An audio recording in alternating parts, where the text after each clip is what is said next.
नमस्कार। आज के इस कार्यक्रम में आपका स्वागत है। आज के इस कार्यक्रम में हम भारतीय साहित्य से संबंधित पाठ्यक्रम पर चर्चा करने जा रहे हैं।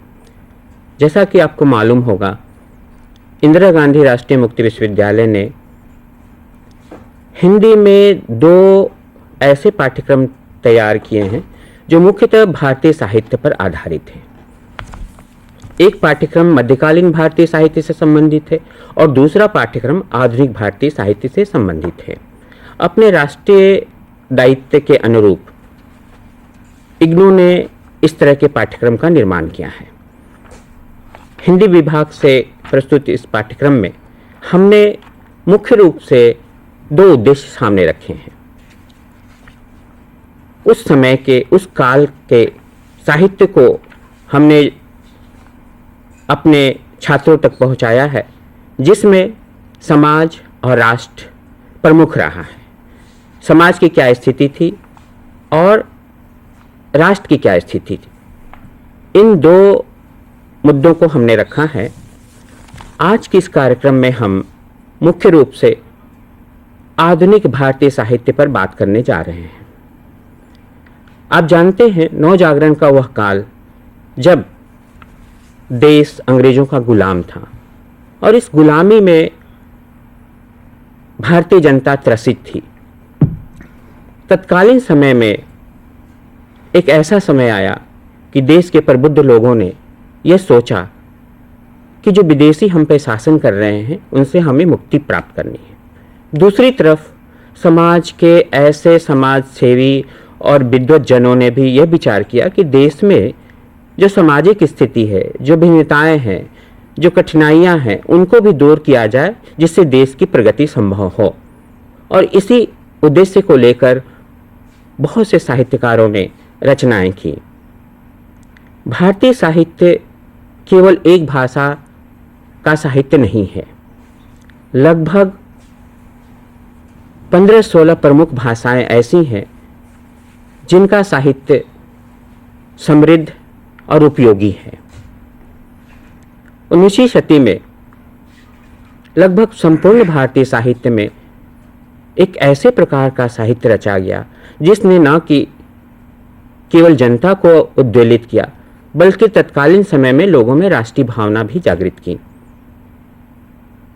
चाहे वो तमिल हो, चाहे मलयालम हो, या कश्मीरी हो, या बांग्ला हो, या उर्दू हो, या अन्य मुख्य भारतीय भाषाएं, सभी में साहित्यकारों ने अपनी लेखनी के माध्यम से लोगों में एक जागृति लाई, देश के प्रति, समाज के प्रति, समाज में घिर रही बुराइयों के प्रति और देश में जो विदेशी शासन था उसके प्रति। लोगों में ये भावना जागृत की गई कि हम क्या थे, कौन है और कैसे रहेंगे। इन्हीं मुद्दों को लेकर महत्वपूर्ण रचनाएं की गई, गद्य पद्य की रचनाएं की गई, जिनको पढ़कर जनता में जोश आया। जनता अपने समाज और राष्ट्र के नवनिर्माण के लिए अग्रसर हुई। आज इस कार्यक्रम में हम एक प्रमुख भाषा उर्दू पर चर्चा करने जा रहे हैं। हमारे बीच स्टूडियो में उर्दू भाषा के विद्वान खालिद अशरफ जी मौजूद हैं। हम उनका स्टूडियो में स्वागत करते हैं। अशरफ साहब उर्दू भाषा साहित्य के विद्वान हैं और इस भाषा साहित्य में उनकी माहिरत हासिल है। आज हम उनसे जानना चाहेंगे कि इस भाषा साहित्य में उस दौर की किस प्रकार की रचनाएं की गई और उस समय कैसे रचनाकार हुए जिन्होंने भारतीय साहित्य को, उर्दू साहित्य को समृद्ध किया।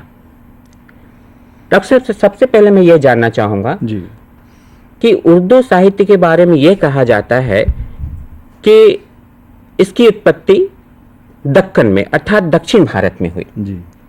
और यह साहित्य, यह भाषा और इसका साहित्य केवल एक स्थान पर नहीं बल्कि देश के विभिन्न भागों में भिन्न भिन्न रूप में हुआ। तो सबसे पहले मैं यह जानना चाहूँगा कि इस भाषा की लिपि क्या है और इसकी उत्पत्ति और इसके विकास का स्वरूप कैसा रहा है। डॉक्टर साहब, मैं इस सिलसिले में बताना चाहूँगा कि दक्कन वाली बात पर बाद में आएंगे, पहले ये समझ लें कि भाषा शुरू कैसे हुई। तो एक बात तो तय है कि ये भाषा उर्दू भाषा जिसकी लिपि फ़ारसी की है, नस्तालीक जिसे कहते हैं, और इसमें सबसे ज़्यादा जो शब्द हैं, शब्दावली है, वो फ़ारसी की है। यानी कुल मिला के अगर उसे विदेशी कहें, हालांकि ये शब्द मुनासिब नहीं लगता है, अरबी, तुर्की और फ़ारसी, इनके शब्द तकरीबन 75% इसमें हैं जी। और बाकी 25% शब्द जो हैं वो भारतीय भाषाओं के हैं, जिसमें संस्कृत, पंजाबी, ब्रज, खड़ी बोली, अवधी, भोजपुरी वगैरह, इन सब के शब्दावली इसमें है। तो एक बात तो ये तय है कि इस भाषा की उत्पत्ति और विकास हिंदुस्तान में हुआ है, विकास कहीं बाहर नहीं हुआ है। लेकिन दूसरी बात ये भी साथ है इसके कि ये मुसलमानों के यहाँ सब कंटिनेंट जिसे कहते हैं उसमें आने के बाद ही पनपी है। मुसलमान पहले सिंध में आए, तो सिंध में आप देखेंगे कि सिंधी जो है आज भी अरबिक स्क्रिप्ट में लिखी जा रही है, क्योंकि वो अरब से आए थे। उसके बाद 200-300 साल का गैप रहा और सिंध में, गुजरात में, महाराष्ट्र तक में आज भी जो आम शब्दावली है उसमें अरबी के शब्द बहुत ज़्यादा इस्तेमाल होते हैं, दिल्ली से, उत्तर प्रदेश से, बिहार से, आज भी, क्योंकि वो प्रभाव दिखाई देता है। उसके बाद 200-300 साल का गैप रहा है, फिर 11वीं-12वीं शताब्दी से ये तुगलक और गुलाम वंश वगैरह आने शुरू हुए। तो अब इसमें यह है कि ये कई जगह से आ रहे थे, ईरान से आ रहे थे, अफ़गानिस्तान से, तुर्की से, मध्य एशिया से, इनकी भाषाएं अपनी अलग अलग थीं। तो एक ऐसी भाषा जो सबके लिए कॉमन हो जी, और इनको रूल यहाँ पे करना है, तो जाहिर है कि ये सब इनकी भाषाएं तो नहीं है। यहाँ ज़्यादातर बोलियाँ, खड़ी बोली, अवधी, भोजपुरी, पंजाबी या दूसरे इलाकों में दूसरी भाषाएं, ये सब चल रही थी। या फिर जो समाज का ऊपरी हिस्सा था उसमें संस्कृत काफ़ी हद तक उसका बोलबाला था, लेकिन वो आम आदमी उसे नहीं समझता था जी। तो 13वीं-14वीं सदी तक आते आते एक ऐसी एवरेज भाषा, एक ऐसी लैंग्वेज जिसे सब समझ सकें, जिसे तुर्क भी और अरब भी और अफ़गानी भी और हिंदुस्तानी भी और नॉर्थ इंडिया वाले भी और साउथ इंडिया वाले भी सब समझ सकें, एक ऐसी भाषा आहिस्ता आहिस्ता विकसित होने लगी, एक एवरेज भाषा जिसे हम हिंदवी या हिंदुस्तानी कहते हैं शुरू में। और उसमें जो सबसे बड़ा हमें नाम मिलता है अमीर खुसरो का मिलता है, जो अमीर भी थे, फ़कीर भी थे, शायर भी थे, गायक भी थे। अब जैसे एक दोहा उनका बहुत मशहूर है, हज़रत निज़ामुद्दीन के भक्त थे वो, तो उनके मरने पर उन्होंने कहा था कि गोरी सोवे सेज पर, मुख पर डारे केस, चल खुसरो घर आपने, सांझ भई चहु देश। तो अब इसमें हम ये कह नहीं सकते कि ये उर्दू का है या फ़ारसी का है, ये एक आम हिंदुस्तानी भाषा है जिसमें हिंदी के वर्ड सबसे ज़्यादा हैं। तो फिर उसके बाद 200-300 साल तक ये मंथन, एक तरह का फ्यूज़न जिसे कहते हैं ना, ये प्रोसेस चलता रहा। और पंजाब में चूँकि उसके बाद जो मुसलमान आए हैं सिंध के बाद, तो दर्रे खैबर से सबसे ज़्यादा आए जी। तो एक थ्योरी अभी है, हमारे यहाँ के स्कॉलर गुजरे हैं महमूद शिरानी, वो कहते हैं कि पंजाब में उर्दू का सबसे ज़्यादा विकास हुआ। लेकिन फिर ये हुआ कि पंजाब, मोहनजोदड़ो, हड़प्पा वगैरह के इलाके में रहे वो, फिर उन्होंने लगा कि दिल्ली जो है और ये दोआबा जो है गंगा और जमुना का, ये बड़ी खूबसूरत जगह है और बड़ी फर्टाइल है और बड़ी आबाद है और बड़ी दौलतमंद है। दिल्ली हमेशा दौलतमंद रही। तो फिर उन लोगों ने जो हमले करने आए थे या यहाँ पे सत्ता हासिल करने आए थे, वो लोग दिल्ली की तरफ आए। तो दिल्ली में खड़ी बोली का असर था, हरियाणवी और ब्रज आसपास के इलाकों में बोली जाती थी। पंजाब भी दिल्ली की बॉर्डर तक ही था, हरियाणा वगैरह तो उस समय था नहीं, पंजाबी का असर भी तो था। तो ज़्यादातर स्कॉलर्स का ख्याल ये है कि उर्दू जिसे कहते हैं उसका असली विकास दिल्ली और दिल्ली की चारों तरफ के इलाके में, जो बेसिकली खड़ी बोली का इलाका है, वहाँ हुआ है जी। फिर दक्कन में तो लोग बाद में पहुँचे, दक्षिण में तो, और जो दक्कनी उर्दू है वो आज भी मौज़ूआत की हद तक और बोली की हद तक, शब्दावली की हद तक काफ़ी भिन्न है अलग से। तो मेरे ख्याल में जो उर्दू का सबसे बड़ा केंद्र रहा विकास का, वो दिल्ली और दिल्ली के आसपास का इलाका रहा है। और उसके बाद जब मुग़ल दरबार कमज़ोर होता गया तो फिर लखनऊ में उर्दू एक बहुत बड़े, अवध के इलाके में, लखनऊ के बजाय अवध कहना चाहिए उसे, उर्दू का एक बहुत बड़ा केंद्र बना। जो बेसिकली अपनी जो बुनियादी कॉन्सेप्ट हैं वो देहलवी ज़बान से लेता है, देहलवी भाषा से लेता है, जिसका एक पूरा इतिहास बन गया है 300-400 साल का उस समय तक लखनऊ तो कहते थे। और फिर उसमें जो उसकी स्थानीय परिस्थितियां हैं उसके हिसाब से बहुत सारी तब्दीलियां करता है। और उसके बाद आप ये देखिए कि हमारे जो बड़े बड़े शायर हैं, शायर तो लखनऊ में भी हैं, हैदराबाद में भी हैं, लाहौर में भी हैं, लेकिन उर्दू के बड़े बड़े शायर जो हैं उनका ताल्लुक इसी दिल्ली और दिल्ली के आसपास की जो सरजमीन है, जैसे नज़ीर अकबराबादी जी, अकबराबाद आगरा का शायर है, आगरा कैपिटल था मुग़लों का। या मीर तकी मीर आगरा में पैदा हुए, दिल्ली आ गए। या बाद में मिर्ज़ा गालिब आगरा में पैदा हुए, दिल्ली आ गए।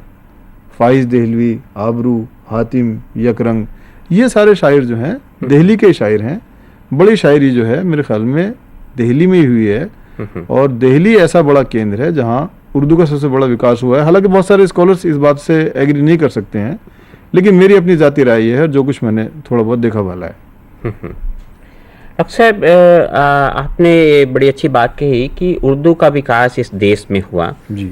और यह भी कहा जाता है कि मुगलों के शासन की सुविधा के लिए इस भाषा का विकास हुआ, क्योंकि जनता से संपर्क करना था। जो शासक वर्ग था उसे अपनी जनता तक बात पहुंचानी थी, और वह एक ऐसी भाषा चाहती थी जिससे जनता समझ सके।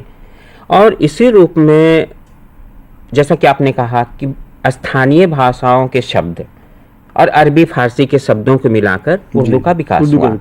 तो एक कुल मिलाकर एक जो शासक वर्ग था उसे अपनी बात पहुंचाने के लिए, शासन करने के लिए एक भाषा की जरूरत थी, और इस रूप में उर्दू का विकास हुआ जी। यहाँ पर मैं ये जानना चाहूँगा कि उर्दू के तत्कालीन रचनाकार जो हुए उनकी क्या खासियत थी, वो किस रूप में रचना कर रहे थे, क्या, जैसा कि अन्य भारतीय भाषाओं में हम देखते हैं कि चाहे वो उर्दू हो, हिंदी हो, तमिल हो, तेलुगु हो, तो एक ऐसा समय था जिसमें रचनाकार रीतिकालीन दरबारी तरह की रचनाएं करते थे, अर्थात जो शासक वर्ग होता था तो उससे उसके बारे में या उसके प्रशंसा के बारे में, राजा की प्रशंसा के बारे में जो शायरी करता था, जो कविताएं लिखता था, उस तरह की रचनाएं ज़्यादा होती थी, कसीदे लिखे गए।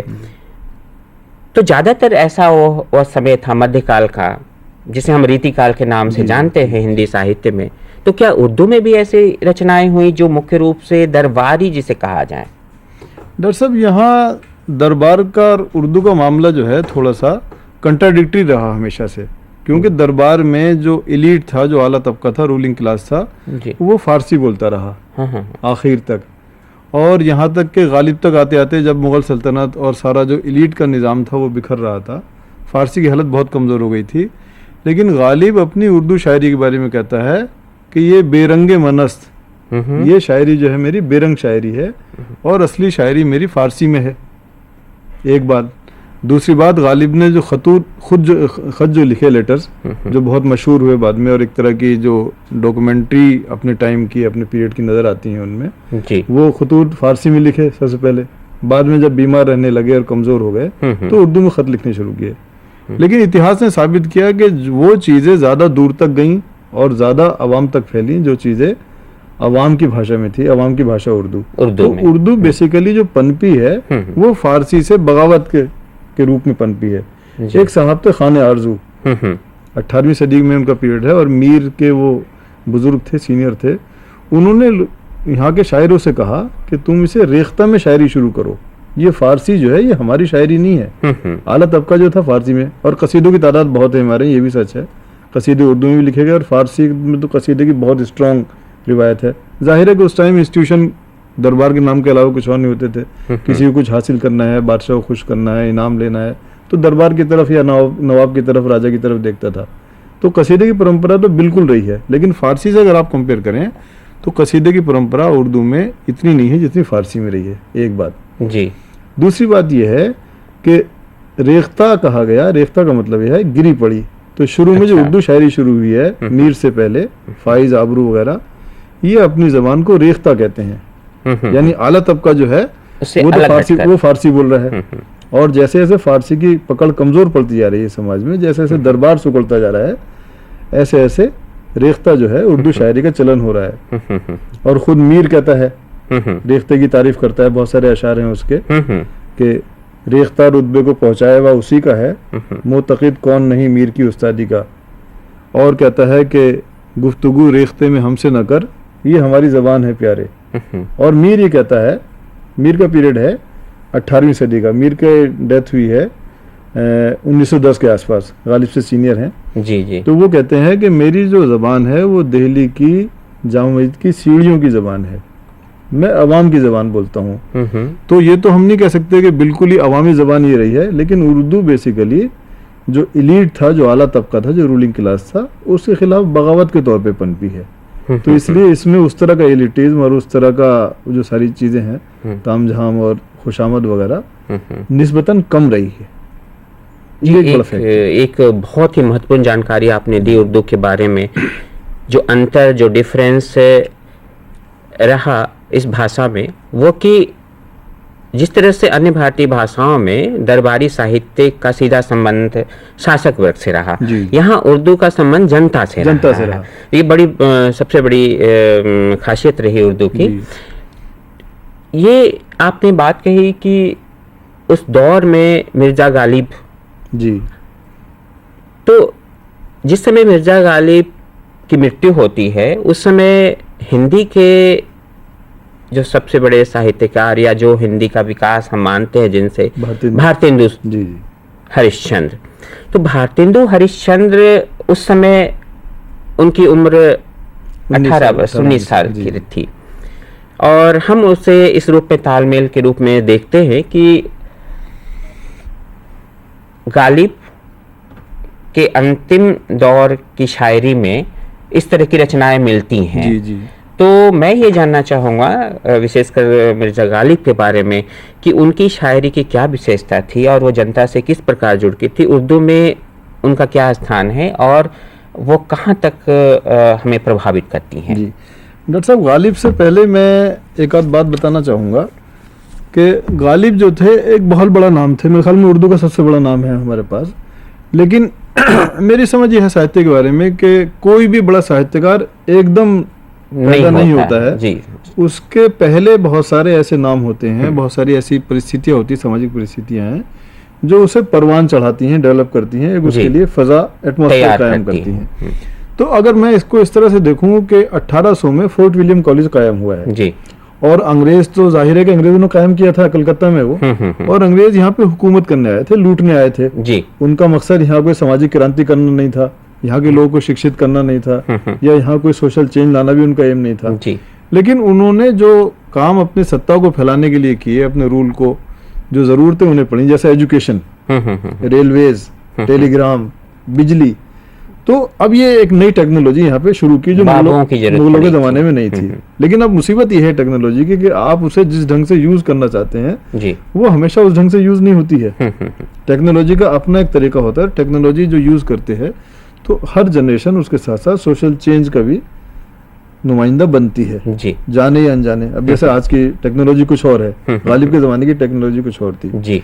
तो इन्होंने जो फोर्ट विलियम कॉलेज कायम किया, उसमें इन्होंने किताबें लिखवाई, और किताबें उर्दू और हिंदी दोनों की लिखवाई। उसमें लल्लू लाल जी का एक बड़ा नाम है हिंदी का, और उर्दू में काजिम अली जवान हैं जिन्होंने शकुंतला, बेताल पच्चीसी वगैरह का ट्रांसलेशन किया। बहुत सारी किताबें लिखी गई। फिर एक सबसे बड़ी किताब वहाँ मीर अमन की बागो बहार लिखी गई। इसी बागो बहार के जवाब में 1824 में लखनऊ में एक दास्तान लिखी गई, दोनों दास्तानें हैं, उसका नाम है फसाने अजाइब। अब फसाने अजाइब जो है उसकी जबान बहुत डिफिकल्ट है, बहुत फारसी ज़दा और बहुत अरबी ज़दा जबान है, और उसको पढ़ पाना भी बहुत बड़ी बात है आज के दौर में। हर कोई पढ़ भी नहीं पाता है उसको ठीक तरह, इतनी मुश्किल है। दूसरी तरफ और ये कहते हैं कि ये दिल्ली वाले जो हैं उर्दू की मुहावरे की टांग तोड़ते हैं, ये लिखा है उन्होंने लखनऊ वालों ने। वजह क्या है? अंग्रेजों के दरबार में लिखी जा रही है, फोर्ट विलियम कॉलेज में लिखी जा रही है, बाकायदा मुलाजिम हैं ये लोग, मुंशी हैं, लेकिन जो जबान इस्तेमाल कर रहा है और जिन टॉपिक पे लिख रहा है, जो ट्रीटमेंट है वो बिल्कुल अवामी है। जी। बिल्कुल आम जनता का है, और उसमें वो दास्तान इतनी मकबूल है, इतनी पढ़ी जाती है आज भी। चार दरवेशों की कहानी आपने भी कहीं ना कहीं जरूर उसको देखा होगा जी जी। कि फसाना अजाइब जो है उसके सामने अवाम की सतह पर नहीं टिक पाती है। एक खास तरह का रुझान उसमें दिखाई दे रहा है। एक तरफ अवामी रुझान है और दूसरी तरफ इलीट का रुझान है जी। तो इस तरह की बहुत सारी किताबें लिखी गई। फिर ड्रामा शुरू हुआ हमारे यहाँ। पहला ड्रामा जो है आपको जान के हैरत होगी, आगा हसन अमानत लखनवी जी। पहला ड्रामा उर्दू का है, इंद्र सभा पोएट्री में है, और वो शुरू होता है, राजा हूं मैं कौम का, इंद्र मेरा नाम, बिन परियों की दीद के मुझे नहीं आराम। फिर उसमें लाल परी सब्ज परी वगैरह आती हैं, देव आता है, एक इंसान का बच्चा आता है, उनका आपस में मोहब्बत होती है परी से, फिर एक क्राइसिस पैदा होता है वगैरह वगैरह। तो उसकी जो टर्मिनोलॉजी है पूरी हिंदी है। अब उसमें एक जगह एक शेर मुझे इसका याद आ रहा है इंद्र सभा का, जी जी, चूंकि कविता में है पूरा वो, आंखों में मोहब्बत का कमल जब से खुला है, आंखों में मोहब्बत का कमल जब से खिला है, आते हैं नजर कूचाओ बाजार बसंती। अब ये कमल और बसंती जो है ये बिल्कुल हिंदुस्तानी टर्मिनोलॉजी है, हिंदुस्तानी इमेजरी है। ये जो कहा जाता है ना कि उर्दू बाहर से आई है ये वो, तो ये ऐसा नहीं है। इसके जो टॉपिक्स हैं और इसकी जो इमेजरी है बहुत सारी हिंदुस्तानी भी है और फारसी भी है, दोनों बातें अपनी जगह है। तो ये सारा एटमॉस्फेयर था। फिर 1857 होता है जी, जो गालिब ने पूरी तरह देखा और भुगता है एक तरह से। गालिब ने सफर किया उसमें जी। अच्छा, अब गालिब का मसला ये था कि गालिब खुद आला तबके से ताल्लुक रखते थे। एक बहुत बड़ी ट्रेडिशन थी उनकी, सेंट्रल एशिया से वो बताते हैं अपने आप को कि उनके आबा अजदाद जो थे समरकंद से आए थे और सिपे सालार वगैरह रहे दरबारों में। और तो कहते हैं कि मैंने तलवार छोड़ के कलम संभाल लिया है, कलम को तलवार बना लिया है अपना। जो शादी हुई इनकी वो नवाब लुहारू के खानदान में हुई, और जो ताल्लुकात थे, दोस्तियां थी और मेलजोल में बहुत लिमिटेड और बहुत महदूद थे, हर किसी से नहीं मिलते थे। 1857 में जो कुछ देखा उसमें डायरी लिखी, एक दस्तंबू नाम की किताब, उसमें अंग्रेजों की तारीफ की है। उसका एक पहलू है जो मतलब एक अफसोसनाक भी है कि क्रांतिकारियों के खिलाफ है वो। अच्छा, 1857 में जो भी हुआ, दिल्ली 4 महीने तक क्रांतिकारियों के कब्जे में रही, क्रांतिकारियों ने लूटा, उसमें एक एस्पेक्ट ये भी है। तो ये सारी चीजें हैं। और फिर वो मलका विक्टोरिया को भेजी और खुश करने के लिए कसीदे भी लिखे हैं गालिब ने, बहुत ज्यादा तो नहीं। तो ये सारी चीजें हैं, लेकिन गालिब उसी के साथ साथ एक कविता लिखता है। वो कविता क्या है? आईने अकबरी जो किताब है ना अबुल फजल की, जी जी जी, उसको सर सैयद ने एडिट किया और इनसे कहा कि भाई ये चूंकि बुजुर्ग अदीब थे, सर सैयद तो नौजवान थे उस वक्त, इनसे कहा कि आप इसकी प्रीफेस या तकरीज लिख दीजिए जी। तो वो कविता में मसनवी के फॉर्म में उन्होंने फारसी में लिखा, वो सब मिल जाती है अनुवाद वगैरह। तो उसमें लिखते हैं कि सर सैयद आपने बहुत अच्छा काम किया है, लेकिन आगे चले कहते हैं कि अब इसका ज़माना बदल गया है, ये जंतरी जो है पुरानी वाली मुगलों के पीरियड की अब बेकार हो गई है। अब ये अंग्रेजों का निज़ाम देखिए, इन्होंने रेलवे बनाई है, रेलवे बन गई थी उनके सामने, जी जी, आहनी सड़क लिखा है उन्होंने उसको, रेलवे को। हाँ, अब बल्ली मरान में रहते थे तो रेलवे स्टेशन बहुत ज्यादा दूर भी नहीं था, उन्होंने सब देखा होगा। 1869 में डेथ हुई थी, रेलवे 1863 में बन गई थी। तो कहते हैं कि इनका निजाम देखो, इन्होंने स्टीम इंजन बनाया है, इन्होंने शिप बनाया है, इन्होंने टेलीग्राफ शुरू किया है, 1 मिनट में बात कहीं से कहीं पहुंचाते हैं। फिर कलकत्ता गए थे, कलकत्ता के दफ्तर देखे, पेंशन खुलवाने के सिलसिले में पेंशन बंद हो गई थी, 3 साल कलकत्ता रहे। वहां कहते हैं कि ठीक 9 बजे हर आदमी जो है अपने काम पे मुस्तैद हो जाता है, इनके दफ्तर का निज़ाम इतना अच्छा है। और हमारे लोग जो है उनमें चुस्ती नहीं है, पंक्चुअलिटी नहीं है। तो ये सारी चीजें हैं। तो फिर उसमें लिखते हैं तकरीज में आईने अकबरी के दीवाचे में कि मुर्दा परवरदन मुबारक कार नीस्त, कहते हैं मुर्दों की परवरिश करना कोई अच्छा काम नहीं है। कहते हैं सर सैयद अब तुमने बेकार की मेहनत की है। तो सर सैयद नाराज हो गए और उन्होंने वो छापा नहीं। अच्छा, तो आप ये देखिए कि सर सैयद जवान आदमी, गालिब बूढ़ा आदमी, लेकिन सोच के सतह पे गालिब ज्यादा मॉडर्न है सर सैयद से, क्योंकि वो देख रहा है कि ये पुराना सिस्टम जो है जिसमें गालिब पले खुद, अब ये खत्म हो रहा है, क्योंकि इसमें मॉडर्नाइजेशन का प्रोसेस रुक गया है, इसमें टेक्नोलॉजिकल एडवांसमेंट नहीं हो रहा है, इसमें सोशल रिफॉर्म नहीं हो रहा है, इसमें जो एजुकेशन का पैटर्न है बहुत पुराना हो गया है, वो है 1000 साल पुराना। और वो देख रहे हैं कि अंग्रेज आने शुरू हो गए हैं, डॉक्टर आने लगे थे, इंजीनियर आने लगे थे, अकबर के पीरियड से आने लगे थे बहुत पहले से। तो वो जो है एक नई जो सोशल चेंज है, जो नई प्रोसेस है, गालिब उसका साथ देता है। फिर उनके आप खत देखिए, तो खतों को आप गौर करें, खासतौर पर 1857 के बारे में जो खत हैं, तो उसमें पूरी हिस्ट्री दिखाई देती है कि किस तरह से एक पुराना सिस्टम जो है, पुराना निज़ाम जो है, जो जागीरदारी में कायम था, वो ख़त्म हो रहा है और एक नया सिस्टम पैदा हो रहा है। और गालिब जो है, गालिब के बहुत सारे लोग मारे गए उसमें। गालिब के खुद छोटे भाई मिर्ज़ा यूसुफ उसी गदर के ज़माने में मारे गए थे। खुद ये कई महीने तक मकान में बंद रहे, फिर कैसे कैसे करके बाहर निकले। तो गालिब उसके बारे में लिखता भी है, जैसे एक जगह लिखता है कि घर से बाजार को निकलते हुए जहरा होता है आब इंसान का, चौक जिसको कहें वो मक्तल है जहाँ कत्ल होता है, घर नमूना बना है जिंदा का, और घर जो है जेल खाना बन गया है। मतलब अंग्रेजों की कैफियत है। फिर एक जगह लिखता है वो कि रोज इस शहर में एक हुक्म नया होता है, रोज इस शहर में एक हुक्म नया होता है, कुछ समझ में नहीं आता है कि क्या होता है। तो अंग्रेज तरह तरह के हुक्म चला रहे थे, और जाहिर है कि तानाशाही थी, तो बहुत सारा उन्होंने टॉर्चर भी किया, लोगों को मारा भी, लूटा भी, फांसियां चढ़ाई। वो एक हमारी हिस्ट्री है, सब जानते हैं। लेकिन गालिब की जो हमदर्दियां हैं ना, इस सारे सोशल चेंज में, अपहीवल में, मॉडर्नाइजेशन के साथ, मॉडर्न प्रोसेस के साथ है। सबसे बड़ा कमाल ये है गालिब का योगदान। जी जी जी। अपनी शायरी में भी और अपनी प्रोज में भी, ये सबसे बड़ी गालिब की खूबी है, जो गालिब को सबसे बड़ा अदीब, सबसे बड़ा शायर हमारे उर्दू का बनाती है।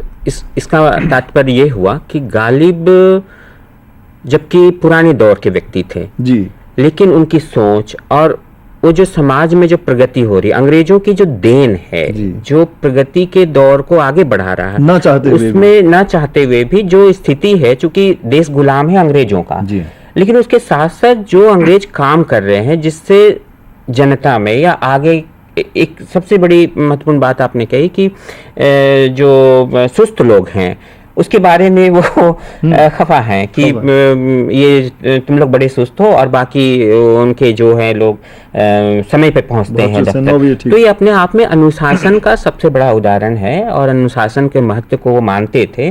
और उसके साथ साथ जो प्रगति की चीज़ें हुई, रेलगाड़ी की और अन्य चीज़ों की, इसकी तारीफ कर रहे हैं।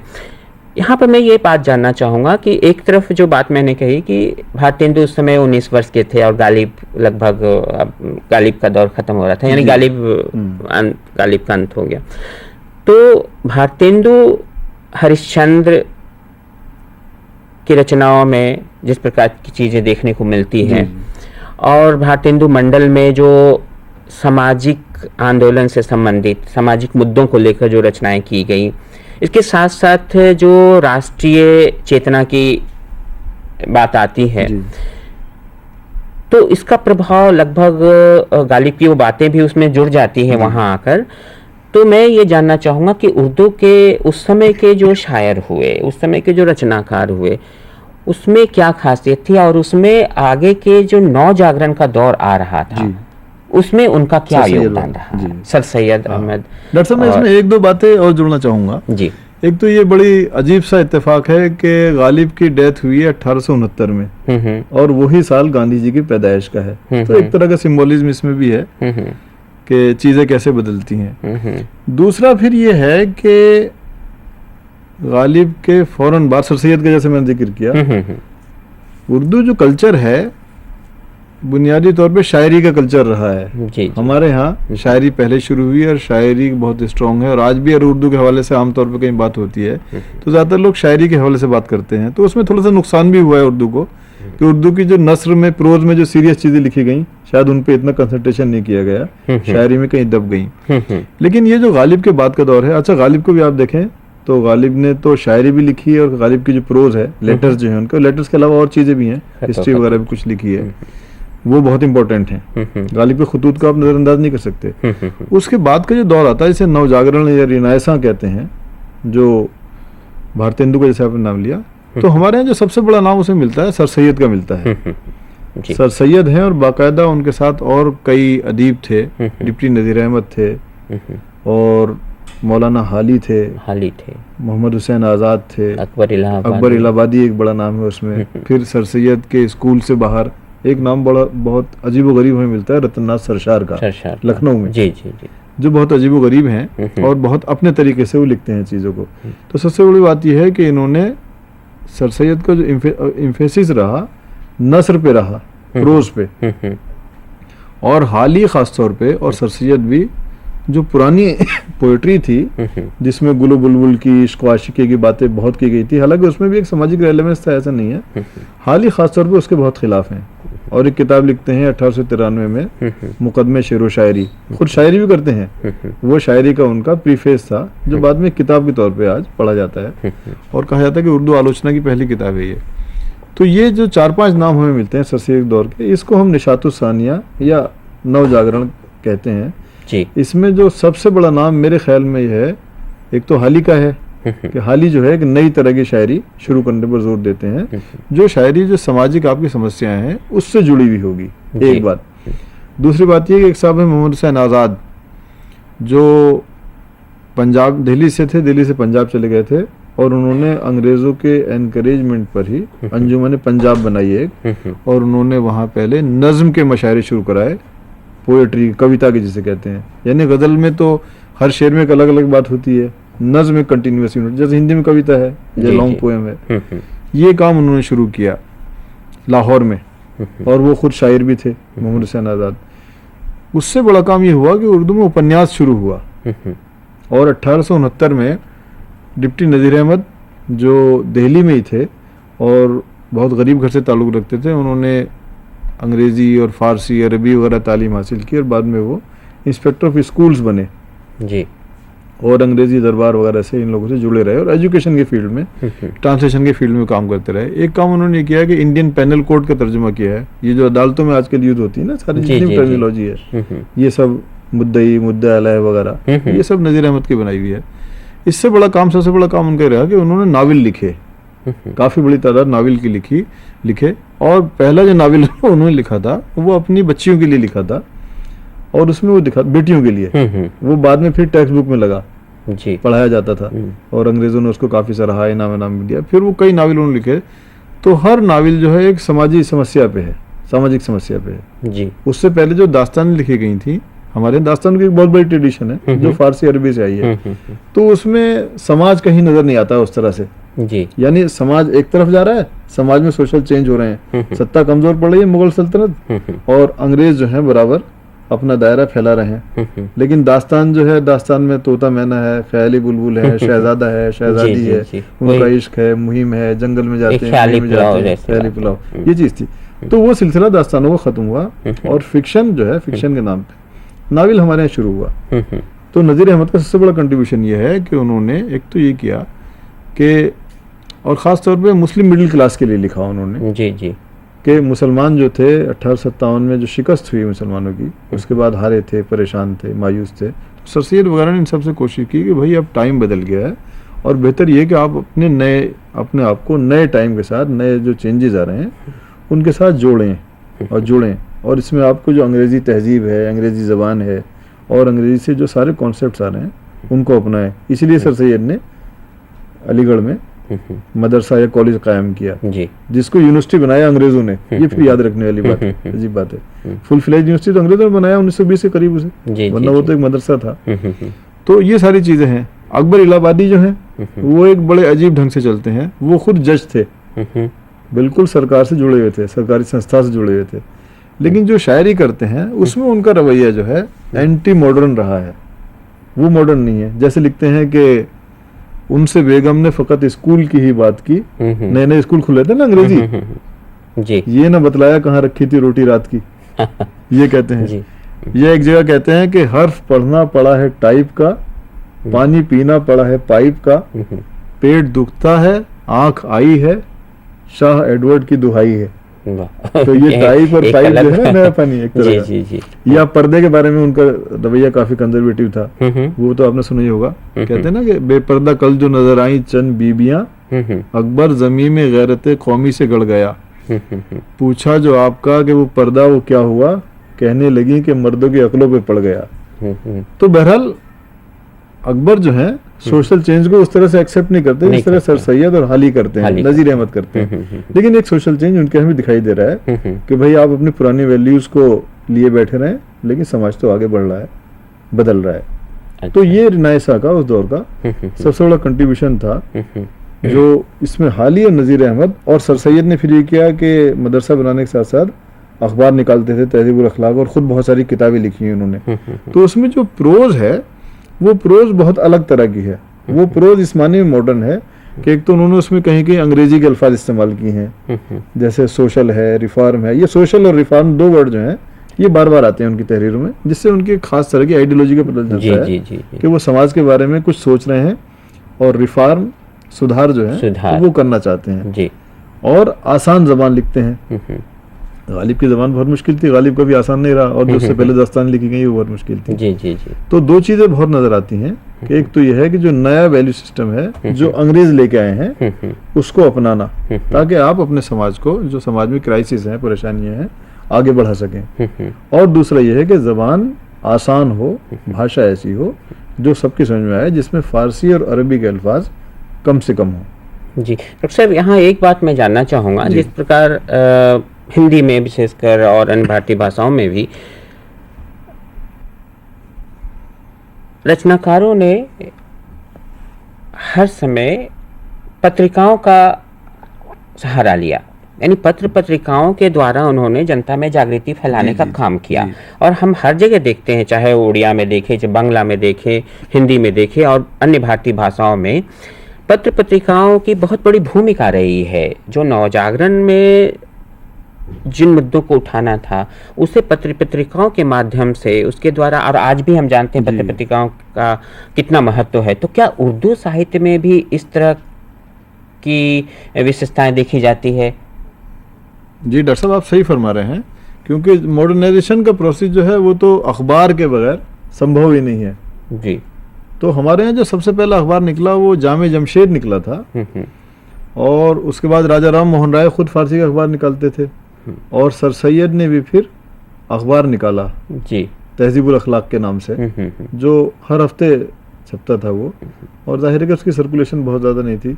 फिर एक लखनऊ से एक अखबार निकला बड़ा दिलचस्प, अवध पंच। वो एक साहब थे मुंशी सज्जाद हुसैन, वो निकालते थे उसे, और उसमें अंग्रेज़ों के खिलाफ वो लिखते थे, यानी अकबर इलाहाबादी वाली लाइन थी। ये बड़ी अजीब बात है। फिर दो नाम और गुजरे हैं हमारे यहाँ जो बाकायदा सहाफ़ी भी रहे, जर्नलिस्ट भी रहे और राइटर भी रहे। अब्दुल हलीम शरर जो रिसाले निकालते थे दिलगुदाज के नाम से, और उसमें हर हफ्ते पूरा रिसाला खुद लिखते थे वो, और हर इशू पर लिखते थे, खाली लिटरेरी इशू पे नहीं लिखते थे वो। और उन्होंने उर्दू नज़्म को भी फ़रोग़ दिया। और लखनऊ में रतन्नाथ सरशार जो बाकायदा अखबार के लिए हर हफ्ते नावल लिखा करते थे। आज़ाद कथा है ना, फसाना आज़ाद, जो 2500 पेज का है, प्रेमचंद ने उसको अनुवाद किया था आज़ाद कथा के नाम से। और आज़ाद जो है उसमें एक मॉडर्न आदमी है, उसकी थिंकिंग में अपनी मॉडर्न है।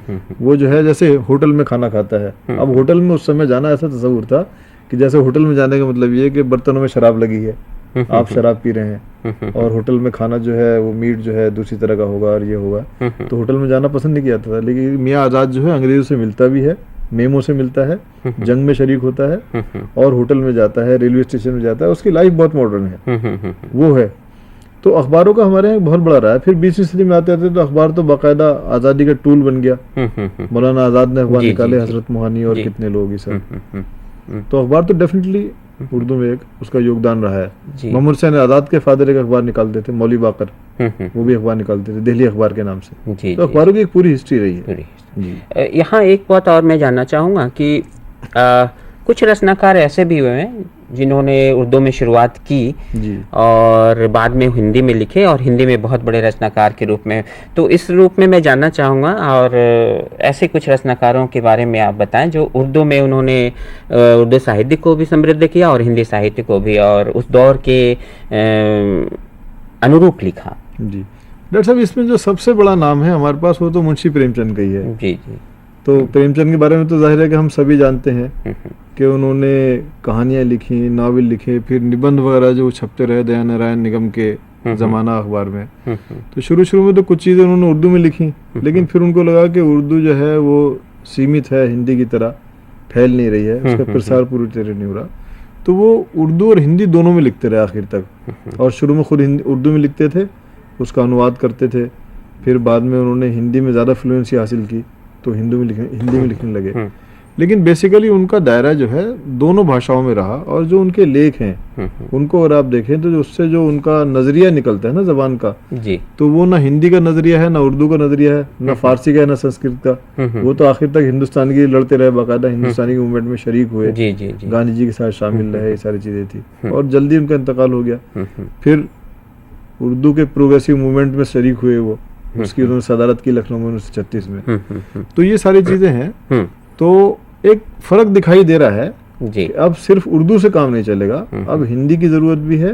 और अच्छा ये है कि हिंदुस्तानी को अपना लें, ताकि एक बड़ा जो जनमानस है जी उस तक आपका संदेश, जी आप तक आपकी बात पहुंच सके। उर्दू साहित्य में इकबाल का नाम बहुत ऊंचाई से लिया जाता है, तो केवल इकबाल के बारे में एक शायर, मैं चाहूँगा कि समय कम है तो इकबाल की एक शायरी सुनना चाहूँगा। अब डॉक्टर साहब, इकबाल का जो पहला फेज है उसमें हिमालय वगैरह उन्होंने कहा, सारे जहाँ से अच्छा हिंदुस्तान हमारा, हम बुलबुलें हैं उसकी, वो गुलसिता हमारा। लेकिन इकबाल के साथ फिर ये हुआ कि आहिस्ता आहिस्ता उन्होंने देखा कि अलग कौम का कॉन्सेप्ट उन्होंने दिया हमारे यहाँ जी उर्दू में। और इवन पाकिस्तान का सपोर्ट भी उन्होंने किया था, लेकिन उनका जो पाकिस्तान था वो इंडिया के विदिन था, अलग देश के तौर पे नहीं देखना चाहते थे। लेकिन एक एस्पेक्ट जो है उनका बहुत मजबूत रहा है, यानी उनको हम कम्युनल या ऐसा कुछ नहीं कह सकते हैं जी। वो एक मुस्लिम राष्ट्र की, मुस्लिम कौम के विकास की बात करते हैं अपने तरीके से। और उसी के साथ साथ राम पे कविता लिखते हैं, वो इमाम हिंद लिखा है, उनको हिंद का इमाम लिखा है, मिला जुला रूप गुरु नानक देखने पे को कविता मिलता लिखते है। हैं, चिश्ती पे कविता लिखते हैं, ये जी, सारी जी, चीज़ें जी, हैं। जी। लेकिन डेफिनेटली उनका जो नज़रिया था वो बाद में मुस्लिम कौम परस्त हो गया था। जी जी तो ये चीज़ इकबाल के बारे में है। और लेकिन इकबाल जो है कश्मीरी ब्राह्मण थे, उनके जो आबा अजदाद थे कश्मीरी ब्राह्मण थे। उन्होंने फारसी में एक शेर लिखा है कि मरा बनगर के दर हिंदुस्तान दीगर नमी बीनी, ब्राह्मण ज़्यादा रम्ज आशनाए रोमो तबरीज़स्त। कहते मुझे देखो कि हिंदुस्तान में मैंने ऐसे दूसरा कोई विद्वान नहीं देखा जो ब्राह्मण ज़्यादा है, ब्राह्मण का बेटा है, और रोम और तबरीज़ की जो नॉलेज है, जो विजडम है, उसको अच्छी तरह जानता है। तो अपने ब्राह्मण ज़्यादा होने पे फख्र भी करते हैं। जी धन्यवाद। आज के इस कार्यक्रम में हमने उर्दू साहित्य के बारे में जानकारी प्राप्त की, और हम आशा करते हैं कि आने वाले समय में और उर्दू साहित्य से संबंधी जो भी जानकारी होगी मैं अपने कार्यक्रम में देना चाहूँगा। और इस तरह से हमारे अपने विशेषज्ञ महोदय का मैं धन्यवाद करना चाहूँगा। धन्यवाद। शुक्रिया।